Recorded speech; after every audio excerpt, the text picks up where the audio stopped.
रहमान रहीम, अस्सलाम वालेकुम। उम्मीद है आप ठीक होंगे, खैरियत से होंगे। तैयब लोच आपकी खिदमत में फिर से हाजिर है जी। जुडिशरी से जुड़ी हुई एक अहम डेवलपमेंट, और वो डेवलपमेंट ये है कि सुप्रीम कोर्ट ऑफ पाकिस्तान ने आज एक बहुत बड़ा फैसला किया है। बड़े अरसे से ये मामला ज़ेर इल्तवा था, पेडेंसी का शिकार था, फिर इस पर मुसलसल समातें भी होती रहीं। ये उस वक्त का मामला है जब उमर अता बंदियाल चीफ जस्टिस थे।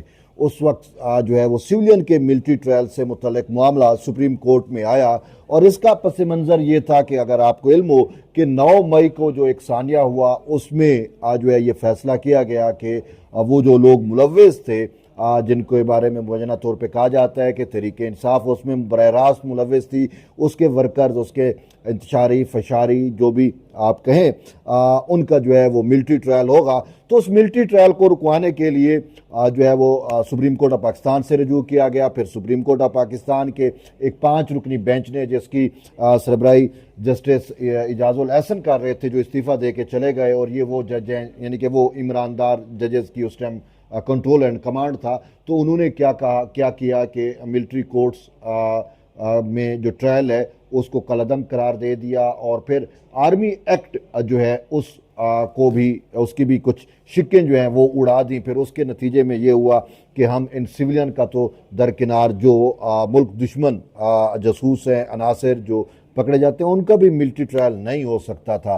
तो बहरहाल ये मामला फिर हुकूमत अपीलों में आई, तो फिर कॉन्स्टिट्यूशनल बेंच बना। ये मुसलसल समातें हुई, कॉन्स्टिट्यूशनल बेंच ने आलमोस्ट 57 समातें इस पर मुसलसल की। उसके बाद जाकर फैसला महफूज किया गया, और अब सुप्रीम कोर्ट ऑफ पाकिस्तान के 7 रुकनी कॉन्स्टिट्यूशनल बेंच ने जो है वो महफूज शुदा फैसला सुनाया है। फैसला ये है कि फैसले में तनासुब जो है वो 5-2 का तनासुब है। टोटल 7 जजेस थे, 7 में से 5 ने जो है वो अब सिविलियन का मिलिट्री ट्रायल जो है उसकी इजाज़त दे दी है, और कहा है कि सिविलियन का मिलिट्री ट्रायल जो है वो हो सकता है। ये अक्सरियती राय है, 5 की राय है, और जिनकी सरबराही जस्टिस अमीनुद्दीन खान कर रहे थे, और उनमें से 2 मुअज़्ज़ज़ जज साहबान, जिसमें जो जस्टिस जमाल खान मंदोखेल हैं और जस्टिस नईम अफ़गान हैं, उन्होंने मुखालफत की है, और उनकी राय डिफरेंट है। वो ये कहते हैं कि सिविलियन का कोर्ट मार्शल नहीं हो सकता। सिविलियन का अगर कोर्ट मार्शल किया जाएगा तो उससे उनके बुनियादी इंसानी हकूक भी मुतासर होंगे, और वो एक कॉन्स्टिट्यूशनल स्कीम के खिलाफ होगा। तो इन 2 जजेस की जानिब से जो है वो सिविलियन के कोर्ट मार्शल की इजाज़त नहीं दी गई, और मिलिट्री एक्ट भी बहाल नहीं किया गया। जबकि अक्सरियती जो फैसला है, 5 का जो फैसला है, उसमें जो है वो सिविलियन के मिलिट्री ट्रायल को की जो है वो इजाज़त दे दी गई है। फिर जो आर्मी एक्ट की शिक्कात या दफ़ात को उस टाइम के बेंच ने नल एंड वाइड किया था, ख़त्म किया था, तो उसको भी बहाल कर दिया है। अब इस फैसले के जो असरात हैं वो दूर रस होंगे। ये फैसला तहरीक इंसाफ के लिए खसूसन जो है वो बहुत भारी है। वो शायद अब उनका मिलिट्री ट्रायल भी होगा, और इसमें उनके जो मेन लीडरशिप है वो भी इसके शिकंजे में ज़रूर आएगी, क्योंकि ये हमें फ़ौजी तर्जमान इदारे की जानिब से भी और फ़ौज की जानिब से भी ये हमें वाज़े तौर के ऊपर बतलाया गया कि मास्टर माइंड जो है उनको ज़रूर शिकंजे में लाया जाएगा। 9 मई को जो हुआ वो आपके सामने है, जिस तरीके से फ़ौजी इंस्टॉलेशन पर बरह रास्त जो है वो हमले किए गए, और आपके सामने है कि मियाँ वाली हो, फैसलाबाद हो, लाहौर हो, रावलपिंडी GHQ हो, तो एक एक चीज़ को चुनकर उन पे अटैक किए गए। तो वो ख़ुद पंजाब हुकूमत की रिपोर्ट सुप्रीम कोर्ट में सबमिट हुई, उसमें 35 मकामात पे बरह रास्त हमले हुए, और फिर जिस तरीके से ये चीज़ें चलीं, उसके बाद ये था कि इनका मिलिट्री ट्रायल होना चाहिए। तो मिलिट्री ट्रायल के लिए कस्टडी भी ली गई, लेकिन फिर ये मामला सुप्रीम कोर्ट ऑफ पाकिस्तान में चैलेंज किया गया, और उस वजह से इनको जो है ये मामलात कहीं ना कहीं रुक गए थे, और एक उम्मीद पैदा हो गई थी। और फिर उस टाइम इजाजुल एहसन और उन बेंच ने भी जो है इनको बेल आउट कर दिया था। ताम अपील में जब कॉन्स्टिट्यूशनल बेंच ने अब ये मामला सुना, तो कॉन्स्टिट्यूशनल बेंच ने वाज़े तौर के ऊपर सिविलियन के मिलिट्री ट्रायल की जो है इजाज़त दे दी। आज अगर हम देख लें, सूरत हाल देखें, आज अगर हम जंग में हैं तो फिर आप इसको देखें कि इंडिया ने पाकिस्तान की सालमियत पर अटैक किया है, इसके बावजूद कि वो हमारे GHQ तक या हमारी फौजी इंस्टॉलेशन तक फिर भी नहीं पहुंच सका।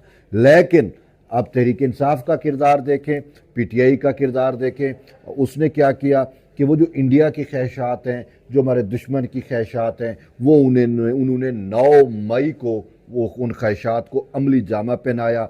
उस टाइम इंडियन मीडिया क्या चला रहा था जब GHQ पे हमला हुआ था, PTI के बुलवाइयों ने, फस्ताइयों ने, फशारियों ने, इंतशारियों ने जब हमला किया, तो उस टाइम ये चलाया जा रहा था कि GHQ of Pakistan army is under seize.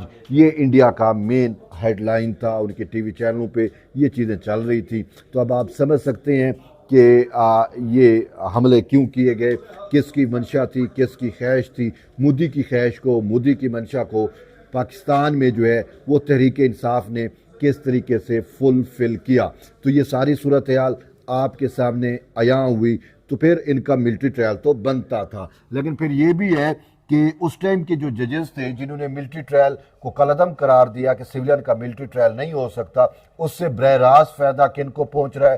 Tehreek Insaf को तो पहुंच रहा था, लेकिन कलभूषण को भी फ़ायदा पहुंच रहा था, फिर जनरल फैज़ को भी फ़ायदा पहुंच रहा था कि उनका भी ट्रायल नहीं हो पा रहा था या नहीं हो सकता था, क्योंकि जिन शिक्कों के ज़रिए ट्रायल होना है, जो ट्रायल की इजाज़त देती थी, वो शिक्के ही इन्होंने नल एंड वाइड कर दी थी। तो मेन चीज़ कलभूषण यादव के लिए जो है वो सुप्रीम कोर्ट ऑफ पाकिस्तान से उस वक्त के ईमानदार जजेस ने उनको रिलीफ दिया। लेकिन हुकूमत इन चीज़ों को समझ रही थी। अब मिलिट्री एस्टेब्लिशमेंट के लिए ख़ुद ये चीज़ बड़ी परेशान कौन थी कि हमारे एक्ट को जो है वो उड़ा दिया है। 9 मई के इंतशारियों और फशारियों को तो लगा रखें साइड पे।